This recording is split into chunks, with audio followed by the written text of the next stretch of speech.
नमस्कार, मैं हूं अंकुर और आप देख रहे हैं सत्यहिंदी.com।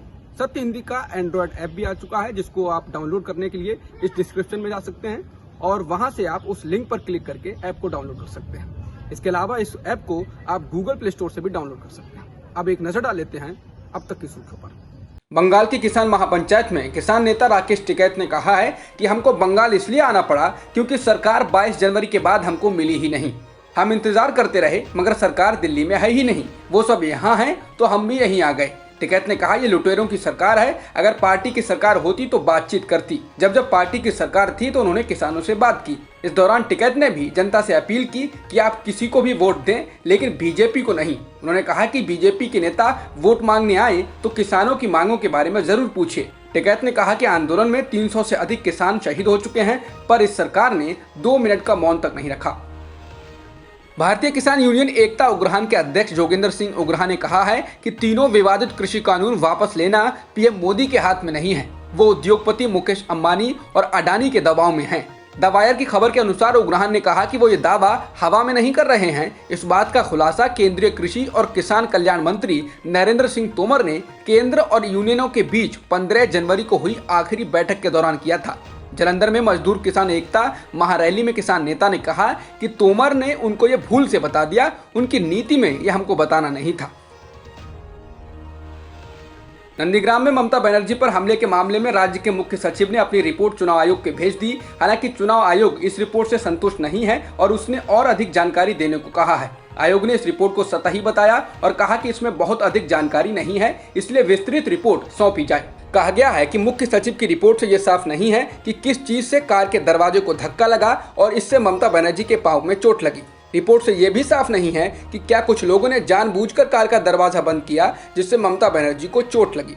बता दें, ममता के चोट लगने से बंगाल में राजनीति गर्मा गई है। टीएमसी ने इसके लिए चुनाव आयोग को जिम्मेदार बताया।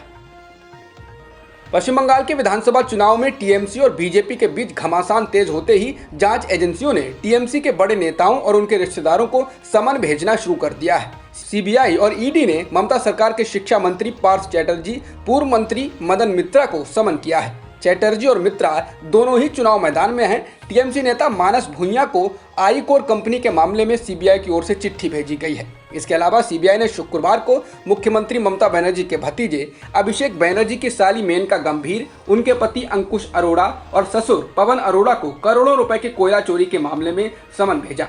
कुछ दिन पहले ही अभिषेक बनर्जी की पत्नी रुजिरा बनर्जी को भी सीबीआई ने कोयला घोटाले में पूछताछ के लिए समन भेजा था और उनसे पूछताछ भी की थी।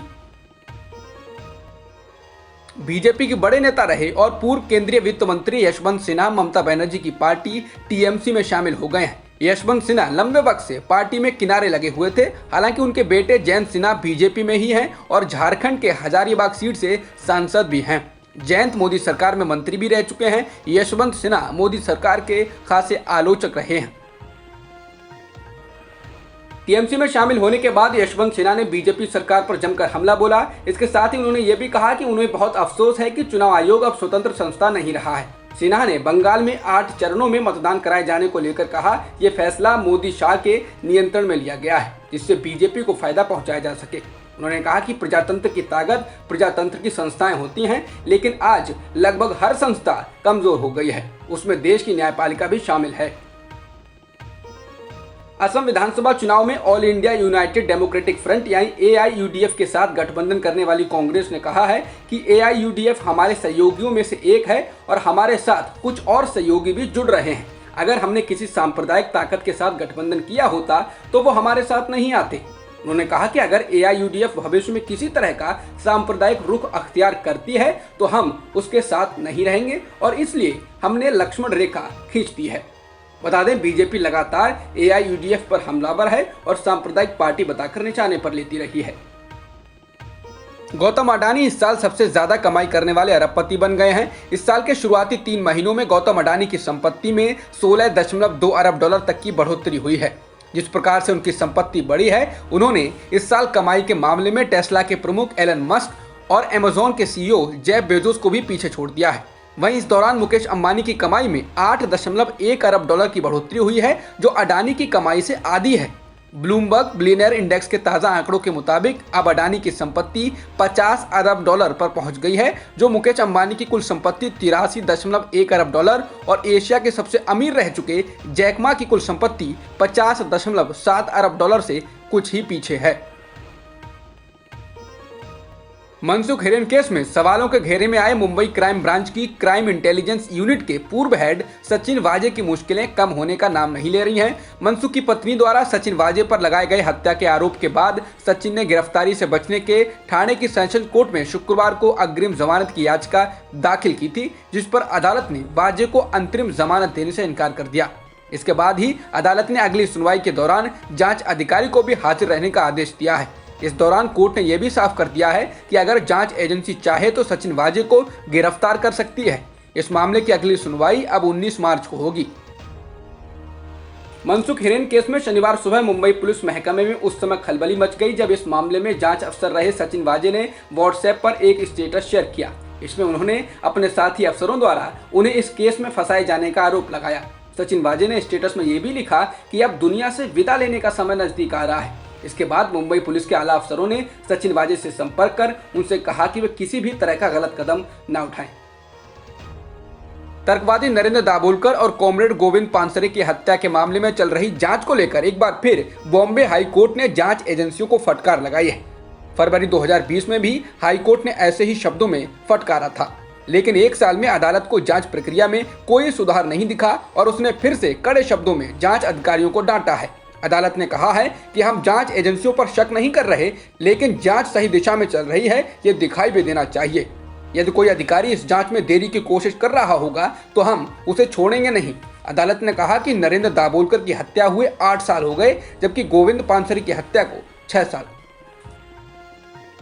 तेजस्वी यादव ने बिहार सरकार में मंत्री और बीजेपी के नेता रामसूरत राय के इस्तीफे की मांग की है। तेजस्वी ने आरोप लगाया है कि मंत्री रामसूरत राय का शराब माफियों के साथ कनेक्शन है, इसलिए उनको बर्खास्त किया जाना चाहिए। तेजस्वी यादव ने जिस स्कूल में शराब बरामद हुई थी उससे संबंधित आज कुछ कागजात प्रेस कॉन्फ्रेंस में दिखाए और दावा किया कि मंत्री रामसूरत राय की शराब के अवैध कारोबार में भूमिका है। तेजस्वी यादव ने कहा कि रामसूरत राय का झूठ सामने आ गया है। उन्होंने कहा था कि जिस स्कूल से शराब बरामद की गई थी वो स्कूल उनके भाई हंसलाल राय के नाम पर नहीं है, लेकिन बिजली का बिल उनके नाम से ही आता है। तेजस्वी ने कहा कि जिस व्यक्ति ने पुलिस को कॉल करके स्कूल में शराब होने की जानकारी दी थी, पुलिस ने मंत्री के भाई को बचाने के लिए उसे ही जेल में डाल दिया। फिल्म अभिनेत्री कंगना रनौत की मुश्किलें बढ़ती जा रही हैं। राजद्रोह के केस के बाद अब बांद्रा कोर्ट के आदेश पर कंगना के खिलाफ खार पुलिस स्टेशन में कॉपीराइट केस में एफआईआर दर्ज की गई है। मामला Manikarnika returns the legend of Didda के कॉपीराइट को लेकर दर्ज हुआ। दरअसल कंगना के खिलाफ ये एफआईआर बांद्रा कोर्ट के एडिशनल चीफ मेट्रोपॉलिटन मजिस्ट्रेट के आदेश पर की गई है। Didda the queen warrior of Kashmir किताब के लेखक आशीष कौल ने कहा है कि कंगना ने धोखे से उनकी किताब को पढ़ लिया और बाद में उन्हें विश्वास में लिए बगैर उनकी किताब की कहानी पर ही फिल्म बनाने का ऐलान कर दिया। आशीष का कहना है कि पहले तो उन्होंने कंगना से इस बारे में बात करनी चाहिए, लेकिन कंगना ने उनसे बात करने से इनकार कर दिया। इसके बाद आखिरकार आशीष ने बांद्रा कोर्ट में कंगना के खिलाफ धोखाधड़ी का मामला दर्ज कराया। कोरोना वायरस के बढ़ते प्रकोप की वजह से अब मध्य प्रदेश सरकार भी अलर्ट पर आ गई है। मुख्यमंत्री शिवराज सिंह चौहान ने कहा है कि कोरोना के बढ़ते मामलों के कारण भोपाल और इंदौर में रविवार या सोमवार से नाइट कर्फ्यू लगाना पड़ सकता है। कोरोना वायरस को लेकर राज्य स्तर की एक समीक्षा बैठक में मुख्यमंत्री शिवराज सिंह चौहान ने ये बात कही है।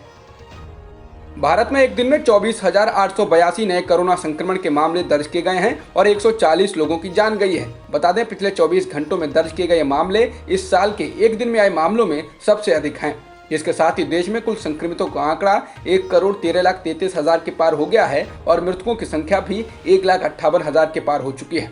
फिलहाल एक्टिव मामले 2,02,000 से अधिक हैं। वहीं देश में 2,82,00,000 लोगों को वैक्सीन भी लगाई जा चुकी है।